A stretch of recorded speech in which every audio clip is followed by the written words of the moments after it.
Hello students, this is your Vicky sir. Once again welcome back to your one and only most trusted Gyanjyoti coaching center. তো students আজকের ভিডিওতে তোমরা অনেকেই জিজ্ঞেস করছিলে sir comment করছিলে স্যার ব্যাক পেপারের মেজর ইংলিশের সাজেশনটা কবে দিবেন ব্যাক পেপারের মেজর ইংলিশের সাজেশনটা কবে দিবেন অ্যাকচুয়ালি দেখো তোমাদের মানে যেটা পেপার 1 আছে আমাদের ফার্স্ট সেমিস্টারে এখন যারা কারেন্ট পড়াশোনা করছে তাদের দুটো পেপার করে দিয়েছে paper 1 paper 2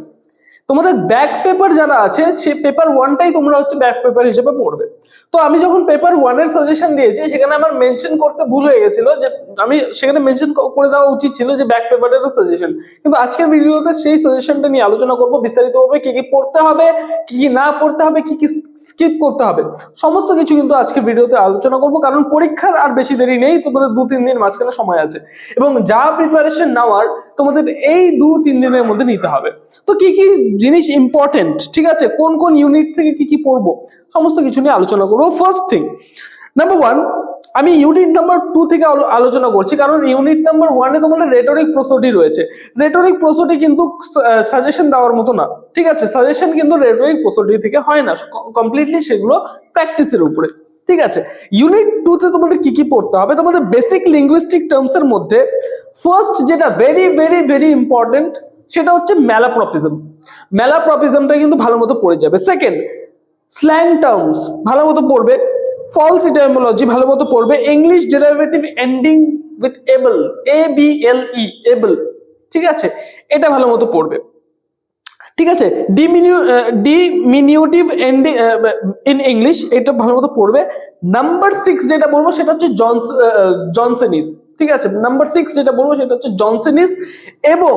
journalist number 7 journalist জনসনিস এবং জার্নালিস্ট থেকে কিন্তু একটা প্রত্যেকবার দিয়ে দেয় ভেরি ভেরি ইম্পর্টেন্ট এই দুটো কিন্তু ভালো মতো পড়ে যাবে ঠিক আছে তারপরে হচ্ছে দ্য ফোর্স অফ মোনোসিলেবিজম এটা তেমন একটা ইম্পর্টেন্ট নয় কিন্তু পড়ে যাবে ভালো মতো দেখে যাবে স্পুনেরিজম দেখে যাবে ভালো মতো তারপরে রয়েছে সেটা হচ্ছে Scandinavian loan words very very very important Scandinavian loan words very very important তোমাদের জন্য next Latin ecclesiastical terms very important দেখে যাবে স্ট্রেস শিফট আর হচ্ছে কনসোনেন্ট শিফট এই দুটো কিন্তু ভালো মতো দেখে যাবে একটু ঠিক আছে এই দুটোর মধ্যে থেকে কিন্তু আসতে পারে অ্যাটলিস্ট যদি এত কিছু পড়তে না ইচ্ছে করে বা মুখস্থ করতে যদি না পারো তাহলে এগুলোর কিন্তু ফান্ডাটাকে বুঝে যাবে বেসিক ফান্ডা কিন্তু বুঝে যাবে আমাদের দেখো মেজর ইংলিশের প্লেলিস্ট বানানো আছে ঠিক আছে সেখানে দেখবে মানে এই চ্যানেলের মধ্যে নীলস নিভা চ্যানেল থেকে যারা দেখছো তাদের কিন্তু মেজর ইংলিশে দেখবে একটা প্লেলিস্ট বানানো আছে এবং সেই প্লেলিস্টে যদি তুমি এন্টার করো সেই প্লেলিস্টে দেখতে পাবে আমি অনেক কিছু কিন্তু আমি আলোচনা করেছিলাম ঠিক আছে ম্যালাপ্রপিজম আলোচনা করেছিলাম অনেক কিছু আলোচনা করেছি ঠিক আছে নেক্সট যে কয়েকটা ক্লাস হবে সেই কয়েকটা ক্লাসের মধ্যে আমি যতটা পারবো ঠিক আছে আমি কিন্তু এই বেসিক লিঙ্গুইস্টিক টার্মসের উপরে ভিডিও কিন্তু তোমাদের প্রোভাইড করে দেব যাতে তোমাদের সুবিধা হয় ঠিক আছে এবং অন্যান্য তোমাদের যে সোর্সেস গুলো রয়েছে ইন্টারনেট হয়ে গেল অন্যান্য সোর্সেস থেকে তোমরা কিন্তু গুগল করে দেখে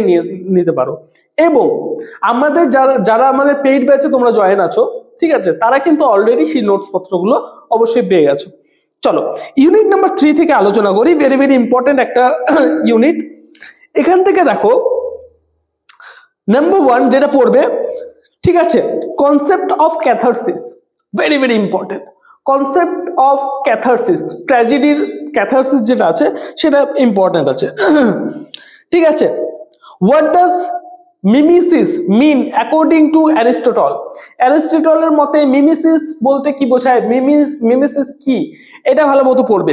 তাহলে হয়ে গেল ক্যাথারসিস মিমিসিস ভালো মতো পড়বে থার্ড যেটা বলবো সেটা হচ্ছে ভীষণ ভীষণ ইম্পর্টেন্ট সেটা হচ্ছে ডিফাইন আ ট্র্যাজিক হিরো সম্পর্কে তোমাদের নোট লিখতে হবে ডিফাইন ট্র্যাজিক হিরো ঠিক আছে নেক্সট যেটা বলবো সেটা হচ্ছে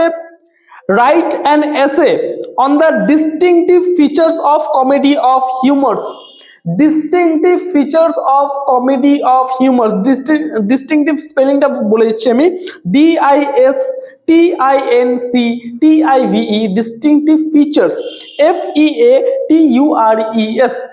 distinctive features of comedy of humours হয়ে গেল ঠিক আছে, তারপরে লিখবে write a note on the features of comedy of manner. ঠিক আছে, comedy of manner, comedy of humour, এই দুটোর মধ্যে কিন্তু একটা কিন্তু দিবেই। ঠিক আছে, ভালো মতো পড়ে যাবে এই দুটো। তারপরে যেটা বলবো সেটা হচ্ছে what are the main characteristics of an elegy. এলিজির ক্যারেক্টারিস্টিক্স পড়বে। Sonnet as a poetic genre, এটা পড়বে, ভেরি ভেরি ইম্পর্টেন্ট, ভীষণ important. Sonnet as a poetic genre ভীষণ ইম্পর্টেন্ট। লিরিক পড়বে, write a note on lyric, define ballad. এই কয়েকটা তোমরা যদি পড়ে যাও তাহলে কিন্তু কমন পেয়ে যাবে। আরো একটা ইম্পর্টেন্ট যে কোয়েশ্চেন তোমাদের যেটা বলবো সেটা হচ্ছে তোমার ভীষণ ইম্পর্টেন্ট, সেটা হচ্ছে শেক্সপিয়ারিয়ান ট্র্যাজেডি। ঠিক আছে, শেক্সপিয়ারিয়ান ট্র্যাজেডি ভীষণ ইম্পর্টেন্ট, এটাও কিন্তু তোমরা পড়ে যাবে। এই কয়েকটা যদি তোমরা মোটামোটা ভাবে একটা যদি আইডিয়া যদি নিয়ে যাও পরীক্ষার খাতায়, আইডিয়া নিয়ে গিয়ে যদি পরীক্ষার খাতায় সেগুলোকে লিখতে পারো নিজের মতো করে বানিয়ে, এখন কিন্তু মুখস্থ করার টাইম আর নেই, এগুলো সমস্ত কিছু কিন্তু লিখে নাও, মানে একটা জায়গায় লিখো, ভালো মতো মাইন্ড ম্যাপ ক্রিয়েট করো এবং সেগুলো জিনিসগুলো ভালো মতো আগে বুঝে নাও কনসেপ্টটা অ্যাকচুয়ালি কি। তারপরে সেই আন্দাজে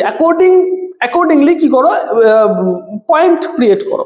কিছু মাইন্ড ম্যাপ ক্রিয়েট করো, এই পয়েন্টটা লিখবো এই। আচ্ছা, আরো একটা জিনিস, মেজর ইংলিশের ক্ষেত্রে অনেকে যেটা ভুল করে, বিশেষ করে ফার্স্ট সেমিস্টারের স্টুডেন্টরা যেগুলো ভুল করে সেটা কি, তারা কিন্তু পয়েন্ট ওয়াইজ লিখে।